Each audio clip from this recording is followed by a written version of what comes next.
हाँ भाई, यहाँ तक पहुँच ही गए हो तो फिर इस वीडियो को स्किप मत करना। इस एक वीडियो में तुम्हें तुम्हारे सारे सवालात के जवाब मिलने वाले हैं। ये कोई नॉर्मल जगह नहीं है, यहाँ आइडियाज रियलिटी बन जाते हैं। लेकिन अगर तुमने ये सीख लिया ना तो तुम भी लिटरली कुछ भी बना सकते हो।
तो गाइस, सबसे पहले मैं आपको अनरियल इंजन इंस्टॉल करने का मेथड समझाता हूँ। बहुत ही इजी है। आपने गूगल क्रोम पर चले जाना है एंड यहाँ पर जाकर सर्च करना है एपिक गेम्स लॉन्चर। ये देखें, ये आ गया एपिक गेम्स स्टोर एंड जो फर्स्ट वेबसाइट है इस पर आपने चले जाना है एंड यहाँ पर से डाउनलोड के बटन पर क्लिक कर देना है। ये इसका एक छोटा सा सेटअप होगा। जब ये सेटअप डाउनलोड हो के आपके पास आ जाए तो इस पर डबल क्लिक करना है एंड इसे इंस्टॉल कर लेना है। ये बिल्कुल फ्री है। इंस्टॉल होने के बाद आपने एपिक गेम्स लॉन्चर इसे लॉन्च करना है। डबल क्लिक करना है इसके ऊपर एंड फर्स्ट टाइम इसे आपने लॉगिन कर लेना है अपने जीमेल के अकाउंट के साथ। उसके बाद आप अनरियल इंजन वाले सेक्शन में जाएं एंड यहाँ पर इसके डिफरेंट वेरिएंट्स शो हो रहे होंगे। तो आपने सबसे लेटेस्ट वाला वेरिएंट डाउनलोड कर लेना। अभी जो सबसे लेटेस्ट वेरिएंट है वो है अनरियल इंजन 5.5.4।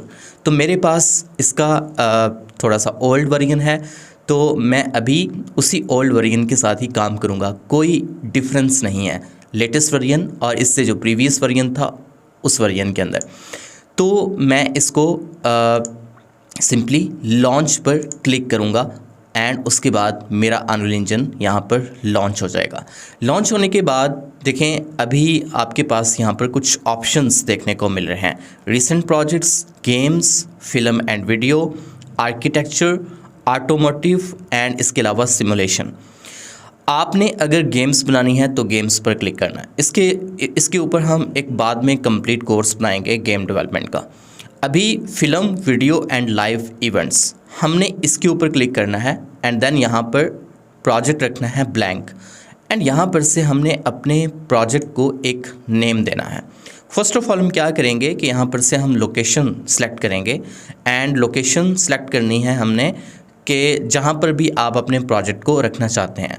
लाइक मैंने अनरियल इंजन के नेम से एक अलग से फ़ोल्डर बनाया है, उस फोल्डर के अंदर प्रोजेक्ट्स के नेम से सब फोल्डर है एंड मैं यहाँ पर कोर्स के नेम से एक अलग फ़ोल्डर बनाता हूँ। ठीक है, कोर्स के नेम से मैंने फ़ोल्डर बनाया, देन सेलेक्ट फ़ोल्डर पर क्लिक करना है एंड यहाँ पर से आपने इसको अपना कोई भी नेम दे देना है प्रोजेक्ट को एंड देन क्रिएट पर क्लिक कर देना है। दोस्तों, अनरियल इंजन एक ऐसा सॉफ्टवेयर है जिसमें आप गेम्स भी बना सकते हैं, जिसमें आप कार्टून एनिमेशंस भी कर सकते हैं। इसमें बहुत ही अच्छी क्वालिटी के अंदर एनवायरनमेंट्स बनाना बहुत ही इजी होता है। इसमें आर्किटेक्चर एनिमेशंस भी कर सकते हैं। इंटीरियर एक्सटीरियर रेंडर्स निकालने हैं तो उसके लिए परफेक्ट है। और इसके अलावा एक चीज़ मैं आपको बता दूं कि नेटफ्लिक्स की जो भी एनिमेशंस आती हैं, एनिमेटेड मूवीज़ आती हैं, वो सब की सब अनरियल इंजन के अंदर ही बनती हैं। नेटफ्लिक्स का जो स्टैंडर्ड है वो सारा हम प्रोड्यूस कर सकते हैं अनरियल इंजन के अंदर। अगर आपने ये वीडियो मुकम्मल देख ली बिना स्किप किए, ये मुकम्मल कोर्स देख लिया, तो आपको कार्टून एनिमेशंस करना आ जाएंगी और कार्टून एनिमेशंस बहुत ही एडवांस लेवल की आप बहुत ही ईजीली कर सकते हैं। ओके, तो गाइस, हमारा एम्प्टी प्रोजेक्ट यहाँ पर बन के रेडी हो चुका है। अभी आपको यहाँ पर कुछ चीज़ें दिख रही होंगी, जैसे कि आपको सनलाइट दिख रही है, इसके अलावा आपको की लाइट दिख रही है, यहाँ पर आपको एक बेस ग्राउंड दिख रहा है, ठीक है। अभी ये जितनी भी चीज़ें दिख रही हैं ये क्या हैं, ये आपका पूरा वर्ल्ड है और ये आपको ग्रिड लाइंस दिख रही हैं यहाँ पर, जैसे कि ब्लेंडर में दिखती हैं। अभी मैं इंटरफेस को रोटेट कैसे कर रहा हूँ, आपने माउस के लेफ़्ट बटन को होल्ड करके माउस को जिस तरफ भी घुमाएंगे आपका वर्ल्ड रोटेट करेगा, ठीक है। एंड इसके बाद अगर आपने लेट्स सपोज कि इस चीज़ के गिर्द जो अभी ग्राउंड है इसके इर्द गिर्द आपने देखना है, तो तब आप क्या करेंगे कि तब आप उस स्पेसिफिक चीज़ को सेलेक्ट करेंगे जो भी आपके पास ऑब्जेक्ट है, एंड देन इस तरह से आप अपने माउस को रोटेट कर लेंगे, ठीक है। ये देखें, एंड माउस के लेफ़्ट बटन को होल्ड करके माउस को पीछे की तरफ ड्रैग करेंगे तो ये zoom in and zoom out होगा। एंड सॉरी, माउस के राइट बटन को होल्ड करके आप रोटेट करेंगे तब आपका वर्ल्ड रोटेट करेगा, ठीक है। ये बहुत ही इजी सी शॉर्टकट कीज़ हैं। एंड यहाँ पर आपको जो ये टूल्स दिख रहे हैं, ये सिलेक्शन टूल है, वर्ल्ड मूव टूल है, रोटेशन है और इसके अलावा स्केल है। तो ये किसी भी स्पेसिफिक ऑब्जेक्ट या फिर करैक्टर के लिए स्पेसिफाई होते हैं, ठीक है। एंड अभी आपको टॉप मेन्यू बार में दिख रहा होगा यहाँ पर कुछ मेन्यूज़। फाइल के अंदर सब कुछ वही होता है जो हमें हमेशा सब सॉफ्टवेयर्स के अंदर देखने को मिलता है, लेकिन कुछ नई चीज़ें हैं जैसे कि न्यू लेवल या फिर ओपन लेवल। अभी हम एक न्यू लेवल के अंदर हैं, यहाँ पर लेवल्स कंसिडर किए जाते हैं, ठीक है, क्योंकि यहाँ पर गेम्स बनती हैं तो लेवल्स कंसिडर किए जाते हैं। बट आपने ये जहन में नहीं रखना कि हम सिर्फ गेम्स बना सकते हैं, बल्कि हम यहाँ पर जो भी एनवायरनमेंट बनाएंगे या एनिमेशन करेंगे उसको हम एक गेम के तौर पे भी बना सकते हैं और उसको हम एक एनिमेशन के तौर पर MP4 में रेंडर भी कर सकते हैं, ओके। तो मतलब कि ऑल इन वन पैकेज हमें फ्री में मिलता है इस सॉफ्टवेयर के अंदर।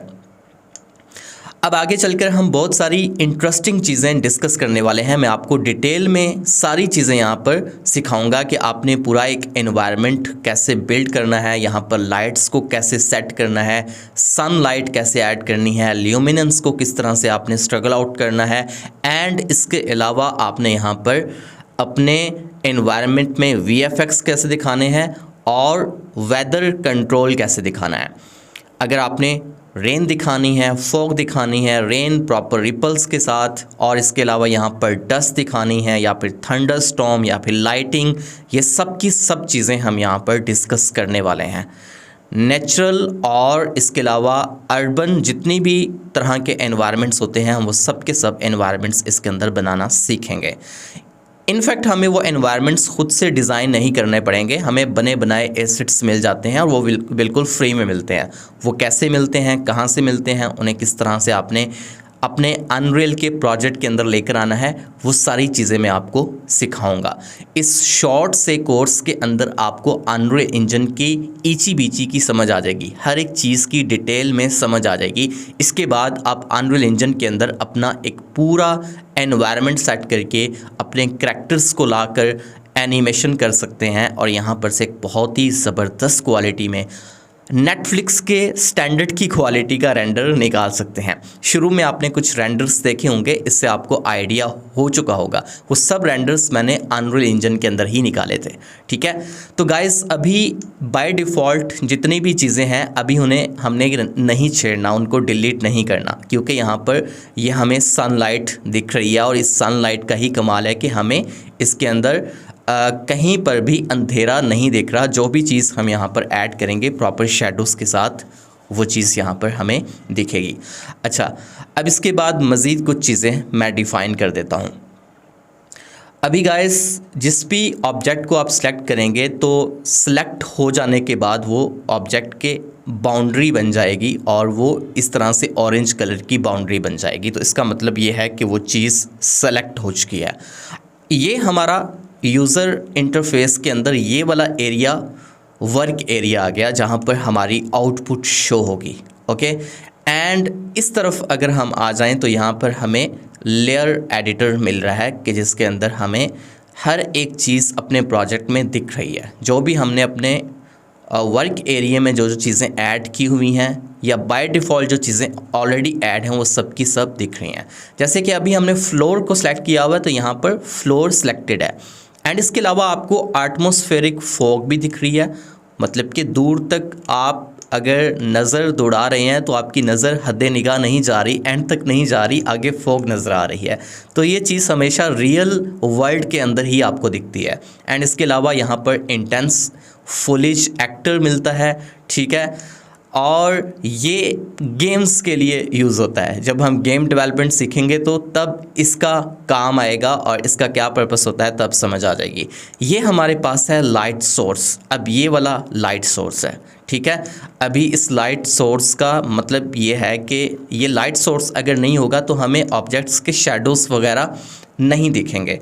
उसके बाद प्लेयर स्टार्ट है, ये भी गेम्स के लिए होता है कि जब हमने अपने प्लेयर को स्टार्ट करना होगा तो तब ये प्लेयर स्टार्ट के तौर पर हमारा करैक्टर यहाँ पर से चलना शुरू करता है, वॉक शुरू करता है। ये सारी चीज़ें हम तब सीखेंगे जब हमने गेम डेवलपमेंट करना होगी।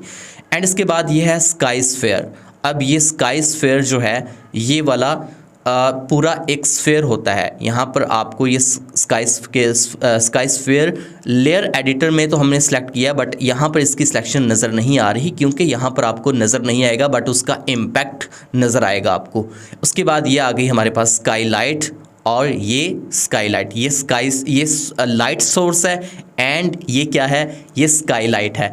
आहिस्ता आहिस्ता ना आगे चलकर आपको इन चीज़ों की खुद ब खुद ही समझ आती जाएगी कि इनका पर्पस क्या होता है और ये क्या काम करते हैं, ठीक है। उसके बाद आ रहा है स्फीयर रिफ्लेक्शन कैप्चर, कि हमारी इन्वायरमेंट के अंदर जितनी भी चीज़ें पड़ी होंगी उन सब के ऊपर एक ऑटोमेटिकली रिफ्लेक्शन क्रिएट होगा, तो वो इसी स्फीयर रिफ्लेक्शन कैप्चर का बेसिकली काम होता है।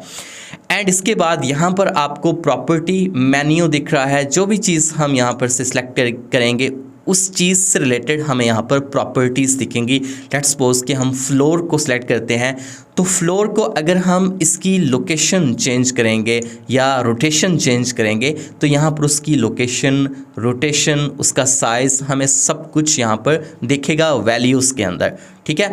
इसके बाद नीचे मज़ीद चीज़ें आ जाती हैं, उन्हें फ़िलहाल डिस्कस करने की कोई नीड नहीं है और अभी डिस्कस करने का कोई फ़ायदा भी नहीं है। ये सब आगे चलकर थोड़ा सा एडवांस लेवल के ऊपर चीज़ें आती जाएंगी। मैं स्टेप बाय स्टेप आपको लेकर चलता हूँ ताकि आपको अच्छे से ना समझ में आ जाए कि अनरियल इंजन है क्या भला, और इसके अंदर काम कितनी अच्छी क्वालिटी का होता है और कितना आसानी के साथ हो जाता है। आप भूल जाएंगे ब्लेंडर को, आप भूल जाएंगे बाकी सब सॉफ्टवेयर्स को। तो अच्छा, इसके बाद अब बारी आती है, मैंने जो बेसिक चीज़ें थी वो आपको बता दी हैं। अभी एक चीज़ रह गई है विच इज़ मोर इम्पॉर्टेंट, ये है कंटेंट ड्रॉर। इसके ऊपर हम क्लिक करेंगे तो यहाँ पर हमारा सारा कंटेंट दिख रहा है। यहाँ पर अक्सर लोगों को ना कन्फ्यूजन होती है कि कंटेंट जो इसके अंदर हमें मिलता है अनरियल इंजन के अंदर बाय डिफ़ॉल्ट तो कंटेंट मिल जाता है। जैसे कि अभी कंटेंट इसके अंदर बाय डिफ़ॉल्ट हमें यहाँ पर कुछ बेसिक चीज़ें मिल रही हैं, ठीक है। मेन बिल्ड डाटा के अंदर आते हैं तो हमें यहाँ पर अभी फ़िलहाल के लिए कुछ भी नहीं दिख रहा।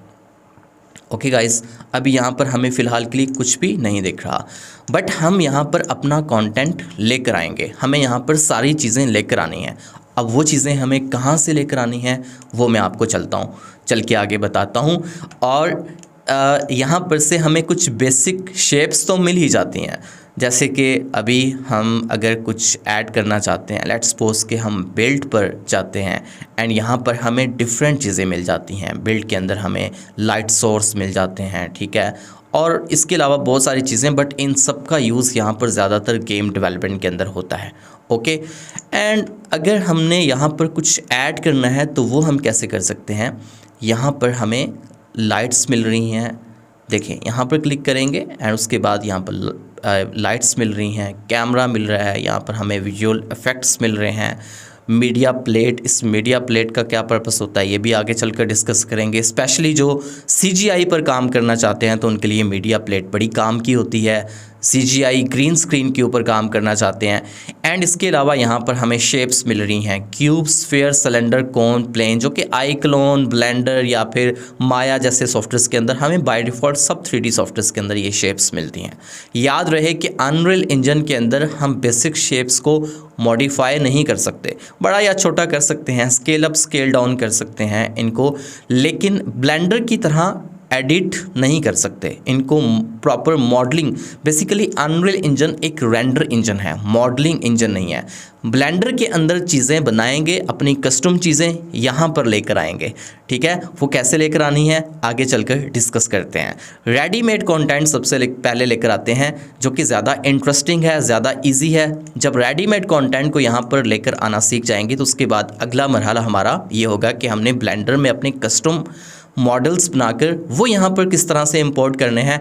एंड इसके अलावा सबसे इंटरेस्टिंग चीज़ ये कि हमने अपने करैक्टर्स को, एनिमेटेड करैक्टर्स को यहाँ पर किस तरह से लेकर आना है और सीक्वेंसर के अंदर किस तरह से ऐड करना है। अभी ये चीज़ें सुनने में, ये अल्फाज, ये जुमले आपको थोड़े से डिफ़िकल्ट लग रहे होंगे, लेकिन जब बैठकर एक दफ़ा प्रैक्टिकल कर लेंगे तो आपके लिए इससे ज़्यादा आसान कुछ भी और नहीं होगा। अच्छा, अब इसके बाद ना हम यहाँ पर ये देखते हैं कि हम अनरियल इंजन को एक पाइपलाइन के तौर पर किस तरह से इस्तेमाल कर सकते हैं। तो वो बड़ा आसान सा तरीका है। हमने जब अपना प्रोजेक्ट बनाया था तो उस प्रोजेक्ट को हमने एक कस्टम लोकेशन के ऊपर रखा था, आपको याद होगा। उस कस्टम लोकेशन के ऊपर रखने का पर्पस ही ये था कि हमने अपने प्रोजेक्ट के अंदर चीज़ें ऐड करते जाना था, जो कि हमारे लिए बहुत आसानी होती। तो अभी देखें, मैं इसको मिनिमाइज़ कर रहा हूँ यहाँ पर। एंड अब इसके बाद ना मैं चला जाता हूँ गाइस यहाँ पर अपने एपिक गेम्स लॉन्चर के अंदर अगेन। अब स्केचफैब के बारे में ऑलरेडी मैं आप लोगों को बहुत बार बता चुका हूँ। स्केचफैब का अगला जो एडिशन है, जो नेक्स्ट वर्जन है, वो है फैब मार्केट प्लेस, जहाँ पर आपको स्केचफैब से 10,000 गुना ज़्यादा बेहतर रेडीमेड चीज़ें मिलती हैं। फ्री में भी हैं, पेड भी होती हैं, बट आपको यहाँ पर फ्री में भी बहुत सारी अच्छी चीज़ें मिल जाती हैं। अब मैं आ गया फैब मार्केट प्लेस पर। ये फैब मार्केट प्लेस क्या है? ये ऑटोमेटिकली इंटीग्रेट होता है आपके अनरियल इंजन के साथ। आपको कुछ भी नहीं करना, जस्ट आपने चीज़ें यहाँ पर डाउनलोड करनी है एंड अपने प्रोजेक्ट के अंदर उन्हें ऐड करते जाना है। सही है। अभी मैं यहाँ पर चैनल्स में जाता हूँ अनरियल इंजन के ऊपर। चैनल्स में आ गया अनरियल इंजन। अब ये जितने भी आपको एसेट्स दिख रहे हैं, ये सब के सब क्या हैं? ये अनरियल इंजन के एसेट्स हैं। और अब इसके बाद ना मैं यहाँ पर सर्च करता हूँ एक सिटी, या फिर मैं यहाँ पर सर्च करता हूँ विलेज। ठीक है गाइस, विलेज सेलेक्ट कर लिया। एंड इसके बाद आपने यहाँ पर से प्राइस में जाना है and only show free products. अभी जितनी भी आपको प्रोडक्ट्स नज़र आएंगी वो सब की सब फ्री हैं। ओके, तो ये एक विकिंग विलेज है। मैं इस पर क्लिक करता हूँ and add to my library के ऊपर क्लिक कर दूंगा। अब ये मेरी लाइब्रेरी के अंदर ऐड हो चुका है। लाइब्रेरी में ऐड करने के बाद आपने ऐड टू प्रोजेक्ट के ऊपर क्लिक करना है। यहाँ पर एक्सपोर्ट टारगेट हमेशा आपने अनरियल इंजन ही रखना है। अगर यहाँ पर कोई और फॉर्मेट अवेलेबल होता तो यहाँ पर से आप इसको चेंज कर सकते थे, आप ब्लेंडर कर सकते थे या कोई और भी कर सकते थे। ठीक है, अभी सिर्फ अनरियल इंजन है तो फॉर्मेट अनरियल इंजन शो हो रहा है। एंड यहाँ पर हम सेलेक्ट नहीं कर पा रहे, एक्सपोर्ट टारगेट चेंज नहीं कर पा रहे। सिर्फ इसका रीज़न क्या है कि ये एक फॉर्मेट अनरियल इंजन का है। ठीक है, अभी ऐड टू प्रोजेक्ट के ऊपर हम अगेन क्लिक करेंगे एंड इसके बाद ना ये कह रहा है कि select the project to add the asset to, no compatible user projects found.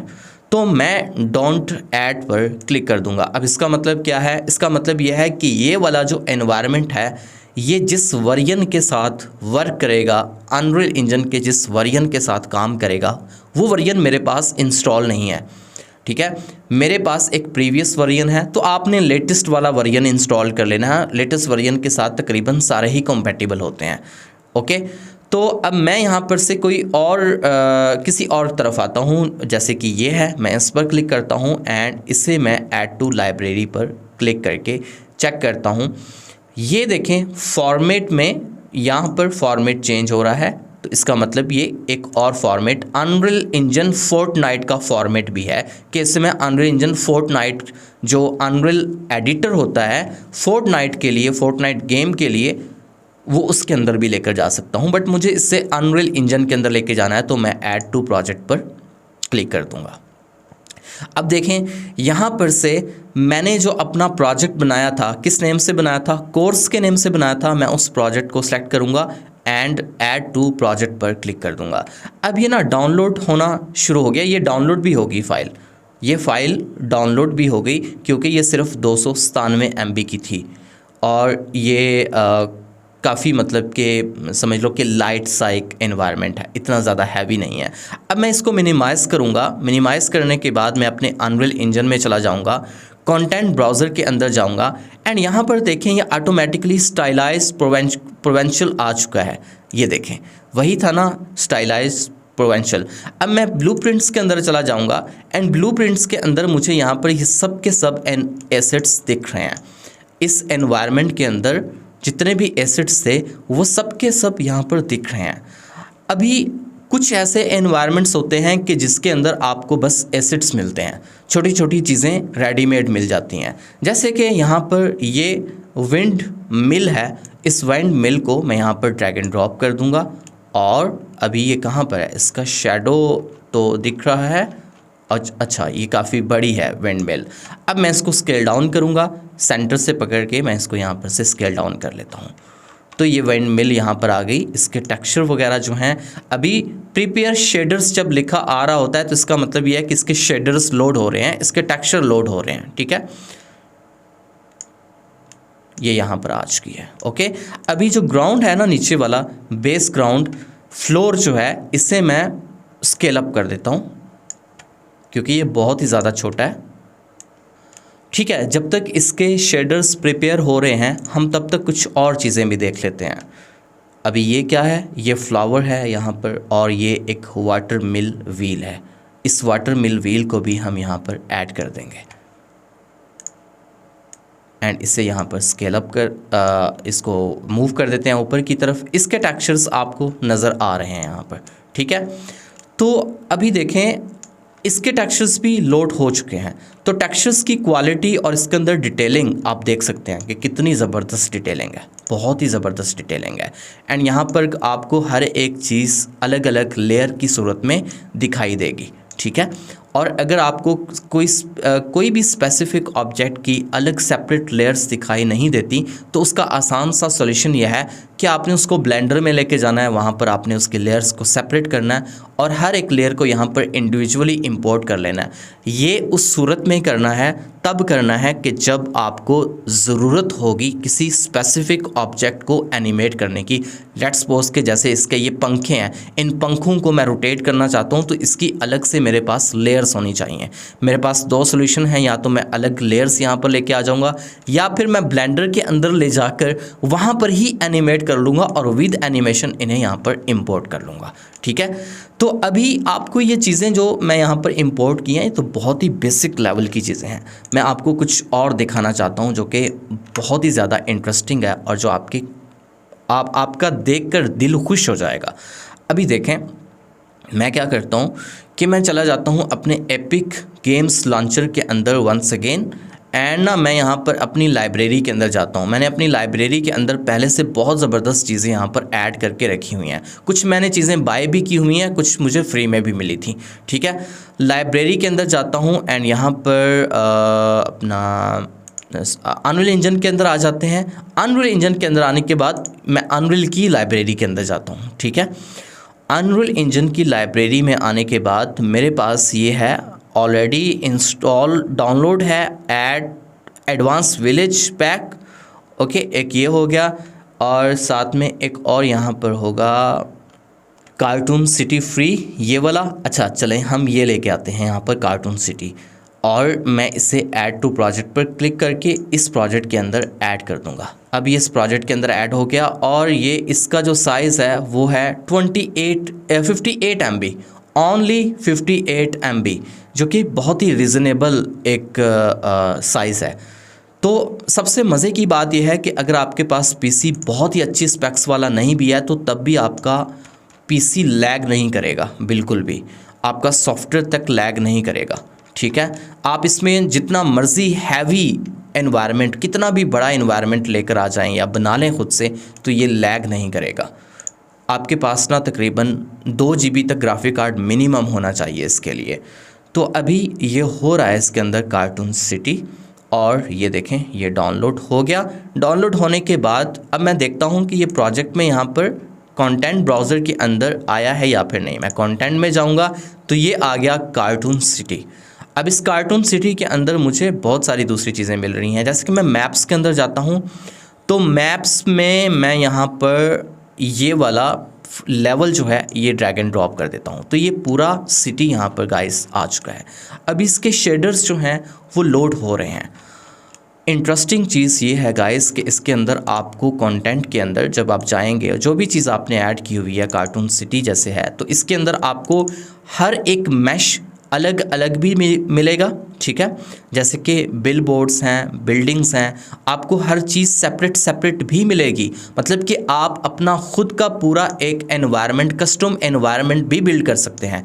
और इसके अलावा आपको पूरा मैप भी बना बनाया मिल जाएगा कि अगर आप अपना यहाँ पर आप नहीं चाहते कि आप हर चीज़ को ड्रैग एंड ड्रॉप करें, सेपरेट सेपरेट रख के यहाँ पर उसको बिल्ड करें पूरा एनवायरनमेंट, आप चाहते हैं कि आपको पूरा एनवायरनमेंट बना बनाया ही मिल जाए, तो उसके लिए वही आपने बस मैप को ही यहाँ पर लोड कर देना है, तो वो पूरे का पूरा शहर यहाँ पर आ जाएगा, ठीक है गाइस। अभी इसके जो शेडर्स हैं वो प्रिपेयर हो रहे हैं। शेडर्स जब प्रिपेयर हो जाएंगे तो उसके बाद हम यहाँ पर बाकी मज़ीद काम करेंगे। शेडर्स प्रिपेयर हो चुके हैं। अच्छा गाइस, अभी ये जो आपको नज़र आ रहा है ना, ये इस तरह से फेड होते हुए टेक्सचर्स, तो इसका रीज़न क्या है? यहाँ पर हमारे पास जो फ्लोर है ना, इस फ्लोर को हम कर देंगे डिलीट। फ्लोर को डिलीट किया तो अब हर एक चीज़ आपको परफेक्ट दिखाई दे रही है। अब देख रहे हैं कि ये जो टेक्सचर्स हैं बहुत ही ज़्यादा डल दिखाई दे रहे हैं। अब इनका सॉल्यूशन क्या है, वो इनका सॉल्यूशन भी मैं आगे चलकर आपको बता देता हूँ। बहुत ही इजी सा है, हमें बस लाइट सोर्स और स्काई लाइट वगैरह इन चीज़ों को एडजस्ट करना है। एंड इसके अलावा हम यहाँ पर एक प्लगइन का यूज़ करेंगे जिसका नेम है अल्ट्रा डायनामिक स्काई। ये अल्ट्रा डायनामिक स्काई इतना कमाल का प्लगइन है कि आप लोगों को मतलब आप ना चौंक जाएंगे देख कर कि भाई ये क्या देख लिया। यूट्यूब की हिस्ट्री में ऐसी चीज़ आपने शायद नहीं देखी होगी जो आज मैं आपको दिखाने जा रहा हूँ। तो अल्ट्रा डायनामिक स्काई भी ऐड करते हैं, लेकिन हम फर्स्ट ऑफ़ ऑल यहाँ पर अपना मिक्सामो से कोई करैक्टर लेकर आते हैं। मिक्सामो मेरा लोड नहीं हो रहा, मे बी मेरे पास कोई इसका इंटरनेट आईपी का शायद कोई इशू है, इस वजह से ये लोड नहीं हो रहा। अच्छा चलें, इसको हम बाद में देखते हैं। मिक्सामो से बस आपने करैक्टर्स वहाँ पर कोई भी करैक्टर सेलेक्ट करना है, उसे उस पर एनिमेशन प्रीसेट अप्लाई करना है और उसे FBX के अंदर यहाँ पर इंपोर्ट कर लेना है। कंटेंट मैनेजर के ऊपर अंदर यहाँ पर ड्रैग एंड ड्रॉप कर लेना है, ठीक है। अच्छा, अभी हमें यहाँ पर ये देखना है कि ये जितना भी एनवायरनमेंट है इसके अंदर हमें कौन कौन सी चीज़ें एक सेपरेट लेयर की शक्ल में दिख रही हैं।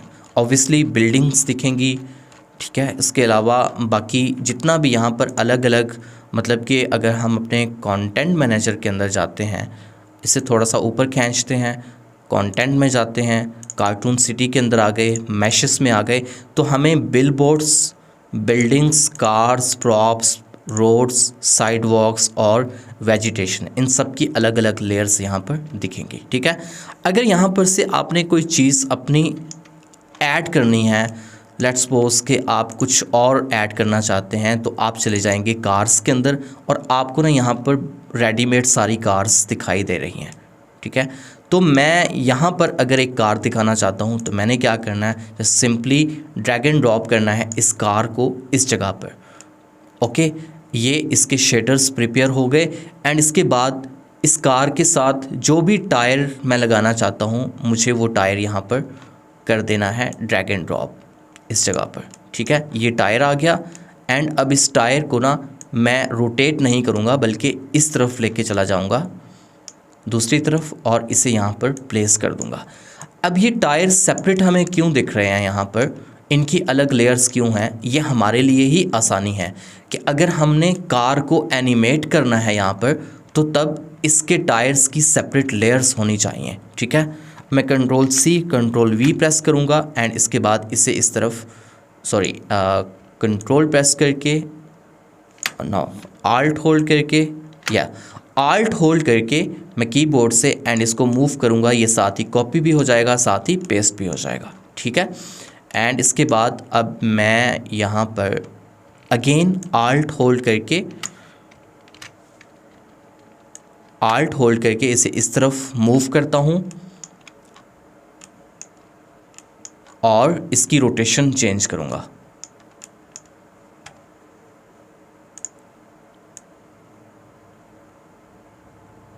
वन 180 डिग्री पर इसकी रोटेशन चेंज होगी। रोटेशन इसकी चेंज करके मैं इसको प्लेस कर दूंगा प्रॉपर इसके साथ, ठीक है। एंड उसके बाद अगेन आल्ट प्रेस करके मैं इसे इस तरफ मूव कर दूंगा।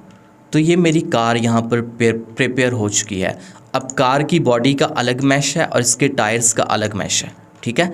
तो अभी मैं अगर इस एनवायरनमेंट को नंबर्स दूँ अनरियल की क्वालिटी के, तो ये 10 में से 6 नंबर दूंगा मैं इस एनवायरनमेंट को, क्योंकि मुझे फैब मार्केट प्लेस पर इससे भी ज़्यादा अच्छी क्वालिटी के अंदर एनवायरनमेंट्स मिल जाते हैं। अगर आपको यहाँ पर से कोई चीज़ पसंद नहीं आती तो आप उसको डिलीट करके अपनी कस्टम चीज़ भी स्केच फैब से भी यहाँ पर ऐड कर सकते हैं, या फिर आप फैब मार्केट प्लेस पर सिर्फ कार्स सर्च करें और सिर्फ ये वाले कार्स डिलीट करके अपनी कस्टम कार्स यहाँ पर ऐड कर दें, ठीक है। इस तरह से आपके एनवायरनमेंट में थोड़ी बहुत चेंजेस भी हो जाएंगी। तो अभी बारी आती है यहाँ पर लाइट्स को एडजस्ट करने की। लाइट सोर्स पर हम क्लिक करते हैं, इसे हाइड करेंगे तो ये देखें जो मेन लाइट सोर्स था वो ख़त्म हो गया और अब हमें यहाँ पर क्वालिटी ज़्यादा कुछ बेहतर दिख रही है, क्योंकि इस लाइट सोर्स ने ना काफ़ी ज़्यादा खच मारी हुई थी। तो अब इसके बाद हमें मिलता है स्काई स्फीयर। अब इस स्काई स्फीयर को भी हाइड करके देखते हैं। स्काई स्फीयर को हाइड करने से तो कुछ भी नहीं हुआ। अब ये है स्काई लाइट को हाइड कर दिया। अभी मुझे देखना ये है कि मैं सिर्फ यहाँ पर हाइड कर रहा हूँ। मैंने तो लाइट सोर्स को हाइड किया था, तो लाइट सोर्स हाइड होने से उसका इफ़ेक्ट भी ख़त्म हो गया, ठीक है। लेकिन स्काई लाइट को अगर मैं यहाँ पर डिलीट कर रहा हूँ तो मुझे इसका कोई भी इफ़ेक्ट दिखाई नहीं दे रहा, कोई नेगेटिव चीज़ यहाँ पर नज़र नहीं आई मुझे, ठीक है। और इसके बाद और कौन कौन सी चीज़ें हैं हमारे पास लाइट सोर्स के अंदर, इसको हम अनहाइड करते हैं एंड यहाँ पर से हम इसका देखते हैं, इसकी हमें इंटेंसिटी कहाँ पर देखने को मिल रही है। ऊपर जाएंगे और यह है इसकी इंटेंसिटी को मैं यहाँ पर से कम कर दूंगा। तो मैंने इसको कम कर दिया। अब अगर मैं इसके लाइट को चेंज करना चाहता हूँ तो वो भी कर सकता हूँ। मैंने आइस ब्लू लाइट यहाँ पर ऐड कर दिया है, तो वो थोड़ा सा आइस ब्लू लाइट इफ़ेक्ट आपको दिखाई देगा। अच्छा जी, अब इसके बाद बारी आती है अल्ट्रा डायनामिक स्काई की, जिसका मैंने आपसे वादा किया था कि वो चीज़ जो सबसे ज़्यादा कमाल की है इस टाइम मैं आपको वो दिखाता हूँ। उसके अल्ट्रा डायनामिक स्काई या फिर अल्ट्रा डायनामिक वेदर, ये दोनों चीज़ें आपको एक ही प्लगइन के अंदर देखने को मिल जाती हैं। इसके लिए हमारे पास लाइट सोर्स का होना ज़रूरी नहीं है, इसके लिए हमारे पास एटमॉस्फेरिक फॉग का होना भी ज़रूरी नहीं है। मैं फ़िलहाल इसको रहने देता हूँ, ठीक है। और इसके अलावा इसके लिए हमारे पास स्काई स्फीयर का भी होना कोई ज़रूरी नहीं है, ओके। और बाकी चीज़ें इसके अंदर हमें बाय डिफ़ॉल्ट मिल रही हैं, वो ज़रूरी हैं, उन्हें रहने देते हैं। अच्छा जी, अब आ जाते हैं हम अपने अल्ट्रा डायनामिक स्काई की तरफ। मैं चले जाता हूँ अपने सॉफ्टवेयर्स के अंदर, अनरियल इंजन प्रोजेक्ट्स, और यहाँ पर से मैं एक कंटेंट के अंदर जाके ये अल्ट्रा डायनामिक स्काई के नेम से ये फ़ोल्डर है, इसे मैं कर लूँगा कॉपी करने के बाद ये पूरा प्लगइन है, ठीक है गाइस, ये पूरा प्लगइन है। अब इसे मैंने अपने उस प्रोजेक्ट के अंदर रखना है जो प्रोजेक्ट मैंने अभी बनाया, कोर्स के अंदर आ गए कंटेंट, और यहाँ पर इसे मैं पेस्ट कर दूँगा। अभी इसे आपने अच्छे से कॉपी होने देना है। ये प्लगइन आपको मिलेगा कहाँ से गाइस? आपको ये फैब मार्केट प्लेस से भी मिल सकता है, ठीक है, लेकिन ये थोड़ा वो है, पेड है। अगर आपको ये चाहिए होगा कम प्राइस के अंदर तो मैं आपको प्रोवाइड कर दूंगा लाइफ टाइम के लिए। इसके अलावा और भी प्लगइन्स मिल जाएंगे, और आपको यहाँ पर जितने भी प्रीमियम एनवायरनमेंट्स मिल रहे हैं, पेड एनवायरनमेंट्स मिल रहे हैं, वो भी सब के सब आपको मिल जाएंगे, ठीक है। अभी अल्ट्रा डायनामिक स्काई यहाँ पर ऐड हो चुका है। मैं आपको यहाँ पर पूरा पैक प्रोवाइड कर दूंगा जितना भी इनका है, तो वो आपको पूरे एक पैक के अंदर रीज़नेबल प्राइस के अंदर पूरा पैक ही आपको मिल जाएगा। अच्छा, अल्ट्रा डायनामिक स्काई यहाँ पर ऐड हो गया हमारे प्रोजेक्ट में। हम अनरियल इंजन के अंदर चले जाते हैं। अब कंटेंट ब्राउज़र के अंदर जाते हैं एंड यहाँ पर से हम कंटेंट में चले जाते हैं। ये आ गया हमारे पास अल्ट्रा डायनामिक स्काई। अब अल्ट्रा डायनामिक स्काई के अंदर हमें मिल रहे हैं यहाँ पर से जनाब ब्लूप्रिंट्स के अंदर जाना है एंड यहाँ पर से हमें सबसे पहले नंबर पर अल्ट्रा डायनामिक स्काई ऐड करना है। यहाँ पर इसे पकड़कर छोड़ देना है, ड्रैग एंड ड्रॉप कर देना बस। तो ये देखें अल्ट्रा डायनामिक स्काई ऐड होने से कितना फ़र्क पड़ गया है इसकी क्वालिटी के अंदर। ये देखें कितनी ज़बरदस्त इसकी क्वालिटी हो गई है। और अब हम यहाँ पर से मज़ीद चेंजेस भी कर सकते हैं। मैं टाइम ऑफ डे यहाँ पर चेंज कर सकता हूँ। ये देखें ये कितनी अच्छी चीज़ है। यहाँ per day, night, evening, morning हम सब कुछ कर सकते हैं, ठीक है। जस्ट यहाँ पर थोड़ी सी हमें चेंजेस करनी है और यहाँ पर आपको बाकायदा उसका इफ़ेक्ट नज़र आएगा। अभी देखें थोड़ा सा नाइट सीन हुआ तो गाड़ियों की हेडलाइट्स ऑटोमेटिकली आपको उनका इफ़ेक्ट दिखाई दे रहा है, ल्यूमिनेंस दिखाई दे रही है उनकी, ठीक है। एंड इसके बाद अगर हम यहाँ पर इसका ये टाइम थोड़ा सा मैं चेंज करता हूँ, वो रखता हूँ जो इस एनवायरनमेंट के हिसाब से सही लगे, ये मेरे ख़्याल में ठीक है। अब इसके बाद मैं यहाँ पर मज़ीद चीज़ें भी कर सकता हूँ।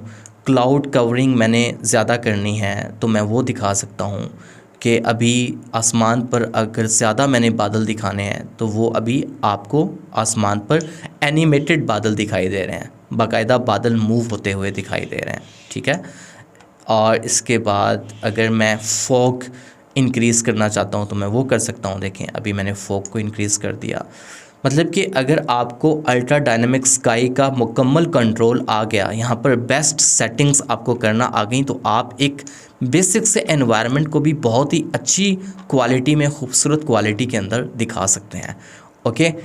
एंड इसके बाद यहाँ पर कंट्रास्ट भी मिलता है, सैचुरेशन भी, down time, dusk time, night bright, ये सब चीज़ें आपको यहाँ पर दिख रही हैं, ठीक है। अभी यहाँ पर टाइम ऑफ डे है तो यहाँ पर से हमें यहाँ पर इसकी वो मतलब कि सारे ब्लूप्रिंट्स दिखाई दे रहे हैं कि डे टाइम के अंदर जो ब्लूप्रिंट्स उन्होंने बाय डिफ़ॉल्ट बनाए हुए हैं वो सब के सब दिखाई दे रहे हैं और अपने कस्टम भी बना सकते हैं। ब्लूप्रिंट्स क्या होते हैं कभी इनके ऊपर भी डिस्कस करेंगे। ये ऐसे समझ लेंगे कोडिंग का एक जुगाड़ होता है, हमें कोडिंग नहीं करनी पड़ती, स्क्रिप्ट नहीं लिखने पड़ते, हमें ब्लूप्रिंट से ही हम गेम्स बना सकते हैं, एक्टर्स को वॉक करवा सकते हैं, टॉक करवा सकते हैं, सारा कुछ हम ब्लूप्रिंट से करवाते हैं। इवन के एनवायरनमेंट्स के अंदर चेंजेस करनी है या फिर अगर हमने विजुअल इफ़ेक्ट्स दिखाने हैं वो सब चीज़ें। विजुअल इफ़ेक्ट से याद आया, अगर हम यहाँ पर VFX दिखाना चाहते हैं, लाइक फायर दिखाना चाहते हैं, इस तरह की चीज़ें, तो वो भी हम दिखा सकते हैं। उसका भी मैं आपको तरीका बताता हूँ, सॉल्यूशन बताता हूँ, बहुत ही आसान है। अभी हम अल्ट्रा डायनामिक स्काई को देख लिया है, इसकी प्रॉपर्टीज़ के अंदर आपको सारी प्रॉपर्टीज़ दिख रही हैं और आप यहाँ पर जो भी चेंजेस करना चाहते हैं वो कर सकते हैं। अब जो कमाल की चीज़, इससे भी ज़्यादा कमाल की चीज़ है जिसे आप देखकर चौंक जाएंगे, वो है जनाब अल्ट्रा डायनामिक वेदर।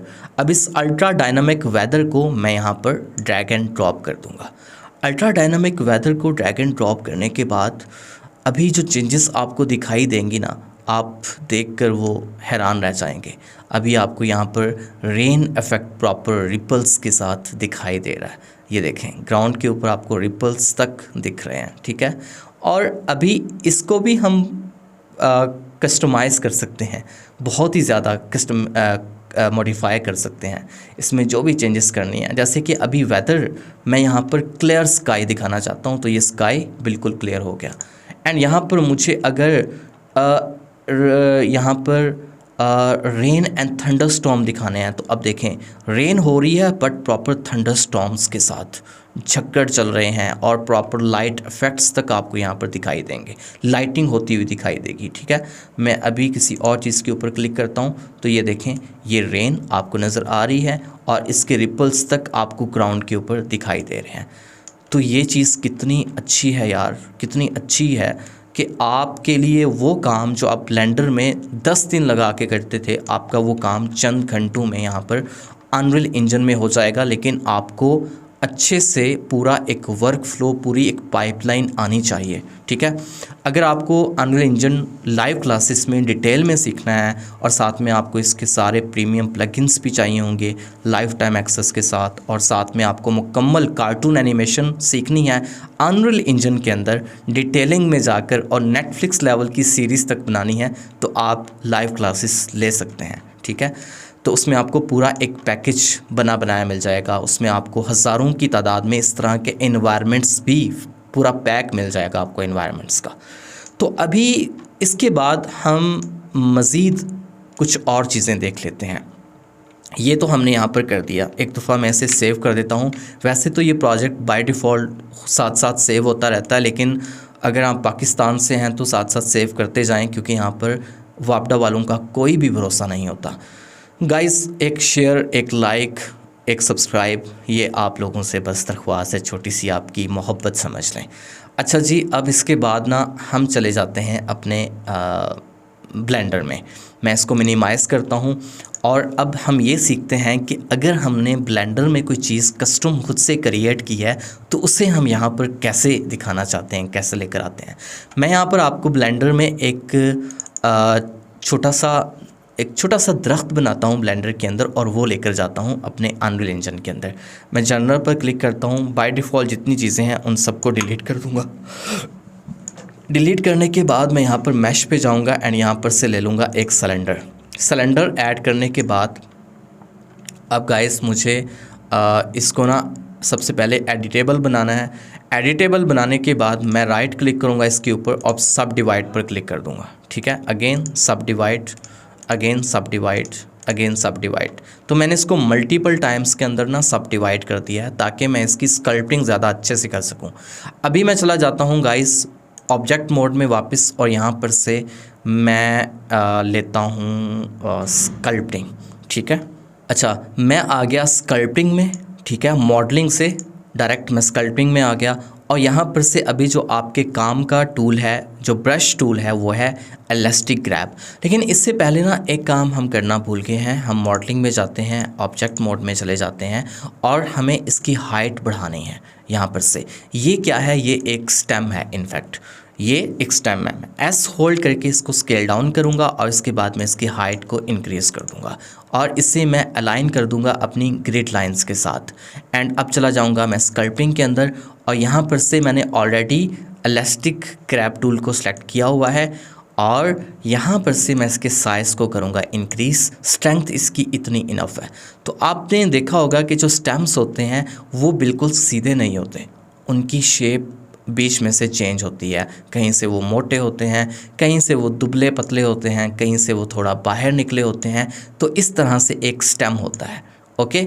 और इसके अलावा नीचे से भी वो थोड़ा सा फैला हुआ होता है स्टेम, ठीक है। ऊपर जाके वो थोड़ा सा पतला हो जाता है और नीचे से एक दरख्त का स्टेम फैला हुआ होता है। तो इस तरीके से हम इसको यहाँ पर से मॉडिफाई कर लेंगे।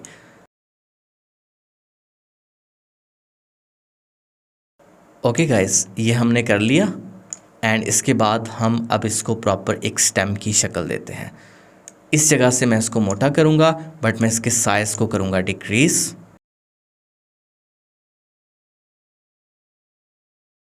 कहीं से मैंने उसको पतला कर दिया और कहीं से मैंने उसको मोटा कर दिया। असल शक्ल उसकी हालत मैंने चेंज कर दी है, ठीक है। इतना काम कर दिया एंड अब इसके बाद हम वापस ऑब्जेक्ट मोड में जाते हैं, मॉडलिंग के अंदर जाते हैं। यहाँ पर से मॉडलिंग में जाने के बाद ऑब्जेक्ट मोड में जाएंगे। अब बारी आती है इसके ऊपर टेक्सचर अप्लाई करने की, मटेरियल अप्लाई करने की। अब मटेरियल हम अपना जाकर अनरियल इंजन में भी कर सकते हैं, वहाँ पर हमें मटेरियल्स बहुत अच्छी क्वालिटी के अंदर मिल जाएंगे। बट अगर हम यहीं पर करना चाहते हैं तो हमारे पास दो मेथड है। या तो हम डिफ्यूज़ मटेरियल इसके ऊपर ऐड कर दें जो कि प्रॉपर टेक्सचर होते हैं, और दूसरा मेथड क्या है कि हम यहाँ पर सिंपल कलर्स कर दें। तो हम यहाँ पर मटेरियल में जाते हैं, प्लस के आइकन पर क्लिक करेंगे एंड उसके बाद न्यू पर क्लिक करेंगे, और इससे ना हम यहाँ पर एक ब्राउन कलर दे देंगे, ठीक है। ये ब्राउन कलर। ओके, और इसके बाद अब व्यू पोर्ट शेडिंग देखते हैं हम मटेरियल व्यू के अंदर। तो ये इसका कलर है, इसको हम थोड़ा सा डार्क करेंगे। ये इसके मटेरियल्स हैं। ठीक है गाइस, ये हो गया। एंड अब इसके बाद बारी आती है बाकी चीज़ों की। तो ऐड पर जाएंगे, मैश पर जाएंगे एंड यहाँ पर से हम ले लेंगे एक कोन। ये हमने कोन ले ली और इस कोन की हम मल्टीपल कॉपीज़ बना लेंगे। पहले इसको हम एस होल्ड करके स्केल अप कर लेंगे। मैं दरख्त बनाने का सबसे आसान सा सॉल्यूशन बता रहा हूँ आपको यहाँ पर, ठीक है। एंड इसके बाद हम इसमें भी थोड़ी बहुत अगर हमने चेंजेस करनी है तो हम कर सकते हैं, या तो हम एडिट मोड में जाकर चेंजेस कर सकते हैं। लेट्स सपोज कि मैं यहाँ पर इसकी सिलेक्शन करता हूँ, ठीक है, और इससे मैं थोड़ा सा नीचे की तरफ मूव कर दूँगा। इसकी सिलेक्शन करूँगा, इससे नीचे की तरफ मूव कर दूँगा। मतलब मुझे इसे थोड़ा सा स्टाइलाइज बनाना है, तो मैं एक को छोड़ के एक की सिलेक्शन कर रहा हूँ और उसे नीचे की तरफ मूव कर रहा हूँ। मैं वर्टेक्सेस को यहाँ पर सिलेक्ट कर रहा हूँ।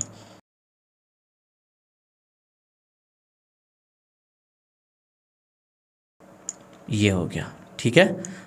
अब इसके बाद हम जाते हैं ऑब्जेक्ट मोड में और यहाँ पर से इसे कलर देते हैं ग्रीन। प्लस पर क्लिक करेंगे, न्यू पर बेस कलर चूज़ करेंगे अपना ग्रीन और इसे थोड़ा सा डार्क कर देंगे। That's it. अब इसके बाद हम control C and control V press करेंगे और इसे नीचे की तरफ मूव कर देंगे। Control C and control V, और इसे यहाँ पर से थोड़ा नीचे की तरफ मूव कर दिया। ओके गाइस, और अब इसके बाद हम इसे थोड़ा सा स्केल कर सकते हैं। इस वाले को थोड़ा सा बड़ा कर सकते हैं। Control C and control V again, और इसे नीचे की तरफ मूव कर देंगे और इसे इससे भी पहले वाले से भी बड़ा कर देंगे। ओके गाइस, तो ये आपका पूरा दरख्त यहाँ पर रेडी हो गया। तो सेम मेथड से आपने मॉडलिंग अपनी कर लेनी है, चीज़ें अपनी बना लेनी है और उन्हें लेकर जाना है अनरियल इंजन में। अब अनरियल इंजन के अंदर जाकर आप इसका जो है वो इसकी क्वालिटी और भी ज़्यादा बेहतर देख सकते हैं। मैं इसको सेलेक्ट करूँगा और मेटेलिक थोड़ा सा एनेबल कर दूँगा, ठीक है। इसे भी सेलेक्ट करूँगा, थोड़ा सा मेटेलिक एनेबल कर दूँगा, इसको भी। इसमें मुझे रिफ्लेक्शन ज़्यादा अच्छी दिखाई देगी और इसका भी मेटेलिक थोड़ा सा स्लाइटली ऐड कर दूंगा, ठीक है। एंड नॉर्मल को भी आपने यहाँ पर एनेबल रखना है। अब इसके बाद इस सब की हम करेंगे सिलेक्शन, फाइल पर जाएंगे, एक्सपोर्ट एंड नाउ FBX पर क्लिक करेंगे। यहाँ पर से पाथ मोड कॉपी पर एंड यहाँ पर चेक लगा देंगे। इतना काम डॉक्यूमेंट्स में मैं इसे ट्री के नेम से सेव कर देता हूँ। या फिर एक काम मैं ये भी कर सकता हूँ गाइस कि मैं डायरेक्ट उसी प्रोजेक्ट के अंदर भी रख सकता हूँ जो कि मैंने अनरियल इंजन का प्रोजेक्ट बनाया था। यही तो इसकी खूबसूरती है कि हम अपना कस्टम प्रोजेक्ट कहीं पर बनाते हैं तो उस प्रोजेक्ट के अंदर हम बस हमें कंटेंट के अंदर जाना है एंड यहाँ पर ट्री के नेम से इसको एक्सपोर्ट कर देना है। तो अब हमें यहाँ पर इसको इंपोर्ट करने की कोई ज़रूरत नहीं पड़ेगी, ये ऑटोमेटिकली हमारे कंटेंट मैनेजर के अंदर यहाँ पर आ जाएगा, ठीक है। कंटेंट एंड यहाँ पर इंपोर्ट पर मैं क्लिक कर दूंगा, बस इंपोर्ट ऑल, और अब ये मुझे मेरे कंटेंट मैनेजर के अंदर दिखाई देगा। मैं जस्ट क्लियर पर क्लिक कर दूंगा, इसका कोई इशू नहीं है। और अब देखते हैं वो आया है या फिर नहीं। ये आ गया हमारा दरख्त, ठीक है। और अब यहाँ पर से हम इसको ड्रैग एंड ड्रॉप करेंगे, मेन लेवल को यहाँ पर ड्रैग एंड ड्रॉप कर देते हैं। और वेयर आर यू, ये क्या चीज़, कंट्रोल Z एंड यहाँ पर से मेन बिल्ड डाटा। अच्छा, ये सेपरेट लेयर्स आ गई हैं, उन सबको हमें वहाँ पर कंट्रोल J प्रेस करके सम करना था, आपस में उनको मर्ज कर देना था इनफैक्ट।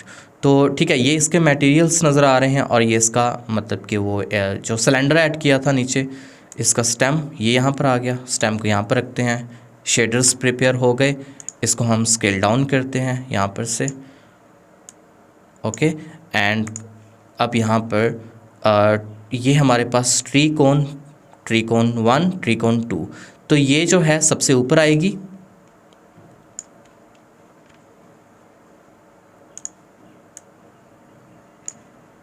इसको स्केल डाउन करते हैं।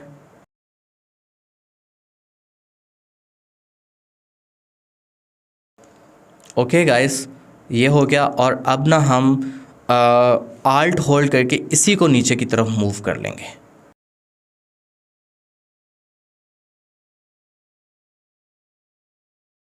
ठीक है, तो अभी आपको जो हम यहाँ पर एनवायरनमेंट गाइस लेकर आए थे, उस एनवायरनमेंट के अंदर जो दरख्त हैं, ये वाले बुशेस वगैरह हैं या प्लांट्स जो हैं, ठीक है, मैं यहाँ पर प्लांट्स की इनफैक्ट बात कर रहा हूँ। जो प्लांट्स हैं वो बड़े ही सिंपल से प्लांट्स हैं, ये देख रहे हैं, बट इन सिंपल प्लांट्स के साथ भी ये एनवायरनमेंट अच्छा लग रहा है। बट हम जो यहाँ पर प्लांट लेकर आए हैं अपना कस्टम प्लांट, वो काफ़ी डिटेल में है, वो ज़्यादा अच्छा प्लांट है बाकी सबकी निस्बत। ठीक है, तो इस तरह से आप अपनी कस्टम चीज़ें थोड़ी बहुत यहाँ पर लाकर ऐड कर सकते हैं, ताकि आप कॉपीराइट से बच सकें और कोई चीज़ मैच ना करे किसी और के कंटेंट के साथ। मतलब कि आपको ज़्यादा मेहनत नहीं करनी, बस थोड़ी बहुत मेहनत के साथ आप यहाँ पर अपनी कस्टम चीज़ें ऐड कर सकते हैं और थोड़ी बहुत चेंजेस कर सकते हैं। चेंजेस तो आप बहुत ज़्यादा भी कर सकते हैं, लेकिन आपको थोड़ी बहुत करनी है ताकि आपका टाइम बचे। ओके, एक दफ़ा हम इसको सेव करते हैं और अब इसके बाद हम ये यहाँ पर सीखते हैं कि हमें यहाँ पर लाइट्स कैसे ऐड करनी है। उसका बहुत ही आसान सा तरीका है, लाइट में जाना है, लाइट्स, और यहाँ पर आपको डिफरेंट तरह की लाइट्स मिल रही हैं। अब देखें, जो डायरेक्शन लाइट होती है ये पूरे एनवायरनमेंट के लिए होती है। स्पॉट लाइट एक स्पेसिफिक एरिया पर लाइट दिखाने के लिए होती है, ठीक है। और जो पॉइंट लाइट होती है ये होती है आपके काम की, सबसे ज़्यादा ये करैक्टर या किसी स्पेसिफिक ऑब्जेक्ट के पास दिखानी है, तो तब आपने इसको दिखाना है, ठीक है। तो अभी मैं यहाँ पर पॉइंट लाइट लेता हूँ। इस पॉइंट लाइट को मैं यहाँ पर कहीं पर ऐड कर दूँगा, जैसे कि इस बिल्डिंग के अंदर सामने यहाँ पर मैंने दिखाना है कि यहाँ पर एक लाइट चल रही है, ये आ गई लाइट। अब इस लाइट का आपने अगर कलर चेंज करना है तो आप इसका कलर चेंज कर सकते हैं, ठीक है। जैसे कि मैंने इसका ये कलर रखा है, और अगर आप इसका कलर थोड़ा सा वार्म रखना चाहते हैं तो वो भी रख सकते हैं। वार्म कलर ज़्यादा अच्छा लग रहा है, तो ये यहाँ पर आ गई। जब आप रेंडर निकालेंगे तो रेंडरिंग के अंदर आपको ये लाइट्स, ये बल्ब दिखाई नहीं देगा, सिर्फ इसका इफ़ेक्ट नज़र आएगा। ओके, इसको हम ओके पर क्लिक कर देंगे एंड यहाँ पर इसकी इंटेंसिटी, इसकी पावर आ जाती है। तो इस पावर को इंक्रीज़ या फिर डिक्रीज़ भी कर सकते हैं। तो ये इतनी पावर ही सही लग रही है, थोड़ी सी इंक्रीज़ कर देते हैं बस, ठीक है। तो गाइस, अनरियल इंजन के अंदर जो चीज़ें ज़रूरी थी ना सिखाने वाली, वो मैंने आपको सिखा दी हैं। अब इसके अलावा कुछ और भी होता है, लाइक आपने अगर यहाँ पर कैमरा एनिमेशन करनी है या फिर आपने यहाँ पर रेंडर निकालना है, तो गाइस उसके लिए ना वो आपको यहाँ पर एक सीक्वेंस ऐड करना पड़ता है। यहाँ पर आपने क्लिक करना है, ऐड लेवल सीक्वेंस पर आपने क्लिक कर देना है और इसे बाय डिफ़ॉल्ट नेम दे दें एंड सेव कर दें। तो अब आपका यहाँ पर एक सीक्वेंस ऐड हो गया। अब इस सीक्वेंस के हिसाब से आपने अपनी कैमरा एनिमेशन करनी होती है यहाँ पर, ठीक है। तो कैमरा एनिमेशन करने के लिए गाइस आपने यहाँ पर क्लिक करना है और इसके बाद हमें, अच्छा, हम यहाँ पर से ज़्यादा बेटर ये है कि यहाँ पर से डायरेक्ट सीक्वेंसर के अंदर ही एक कैमरा ऐड कर देते हैं, ठीक है। ये हमने कैमरा ऐड कर दिया, ये हमारा क्या आ गया, यहाँ पर कैमरा आ गया। अब इस कैमरा की हमने करनी है एनिमेशन। तो कैमरा एनिमेशन करना यहाँ पर बहुत ही इजी है। अब यहाँ पर आपको इसका ट्रांसफॉर्म के अंदर प्रॉपर वो सारी चीज़ें दिख रही हैं, इसका लोकेशन, रोटेशन, स्केल, मतलब सारी चीज़ें आपको दिख रही हैं। तो अभी हम क्या करेंगे, हम इसकी लोकेशन लेट्स सपोज चेंज करना चाहते हैं, तो मैं यहाँ पर सबसे पहले नंबर पर की फ्रेम सेट करूँगा, ठीक है। मैं की फ्रेम लगाऊँगा, उसके बाद मैं थोड़ा सा आगे आ जाऊँगा और यहाँ पर से ये देखें मैं इसकी लोकेशन चेंज कर रहा हूँ, एक्स एक्सिस पर, यहाँ पर से वाई एक्सिस पर। ओके, मैं ये वाले की फ्रेम्स डिलीट करता हूँ एंड इसके बाद मैं यहाँ पर इसे यहाँ पर लेके जाता हूँ और अब मैं पहले इसको यहाँ पर रखूँगा, ठीक है, एंड उसके बाद ना मैं इसे पीछे कर दूँगा, वाई एक्सिस को पीछे कर दूँगा। ये मेरा कैमरा जा रहा है, बहुत ही स्मूथली मेरा कैमरा पीछे की तरफ जा रहा है।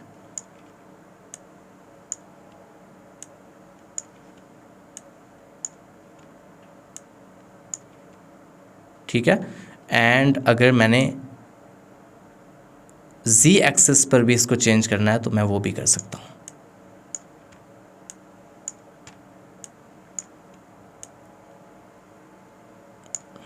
ओके, Z एक्सिस पर मैं इसका थोड़ा सा टॉप व्यू दिखा देता हूँ। अब देखिएगा, मैं प्ले करता हूँ, ये देखेंगे गाइस। ओके, और अगर मैंने इसको इंक्रीज़ करना है, यहाँ पर से फ्रेम्स को बढ़ाना है तो मैं वो भी बढ़ा सकता हूँ। ये देखें, यहाँ पर से आप फ्रेम्स को इंक्रीज़ कर सकते हैं। यहाँ पर कर्सर को लेके आएँ, माउस के लेफ़्ट बटन को होल्ड करें और इस तरह से फ्रेम को बढ़ा दें। यहाँ पर फ्रेम्स बढ़ गए। इससे आगे करें, अगर आपने इसकी स्पीड कम करनी है, कैमरे की ज़्यादा टाइम दिखाना है इस एनिमेशन को, तो आप इन फ्रेम्स को सेलेक्ट करके आगे की तरफ मूव कर दें। That's it. अब ये स्लो स्पीड के अंदर, अच्छा ये लीनियर कैमरा है।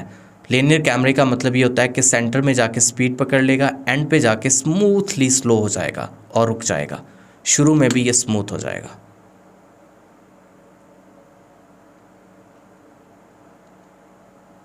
ठीक है गाइस, तो ये हो गया। तो यही कुछ था। अब इसके बाद बारी आती है रेंडर करने की। अगर आपने इसको रेंडर निकालना है तो उसका तरीका भी बहुत ही आसान सा है।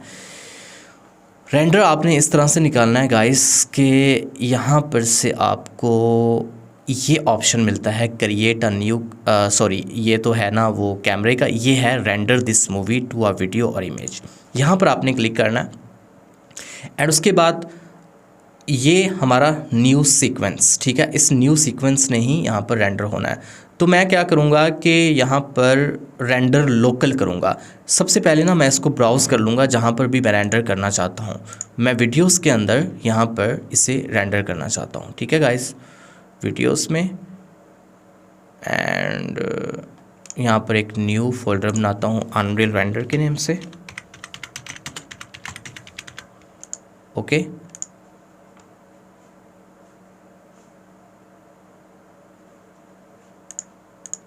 और यहाँ पर मैं अपना रेंडर निकालूंगा। अच्छा गाइस, अब यहाँ पर हम क्लिक करेंगे, ठीक है, रेंडर करने के लिए, और उसके बाद रेंडर लोकल पर क्लिक कर देंगे। उसके बाद ये रेंडर होना शुरू हो जाएगा। तो गाइस, अगर आपको वीडियो अच्छी लगी हो, कोर्स अच्छा लगा हो, आपके काम आए, तो अपने दोस्तों के साथ लाजमी शेयर कीजिएगा और एक लाइक करके जाइएगा वीडियो को, और कमेंट में लाजमी बताइएगा कि नेक्स्ट कोर्स किस पर होना चाहिए, और क्या मुझे अनरियल इंजन पर डिटेल एक कार्टून कोर्स या फिर एक नेटफ्लिक्स स्टैंडर्ड की सीरीज़ अगर शुरू करना चाहते हैं तो उस लेवल का कोर्स लेकर आना चाहिए या फिर नहीं। Thank you so much.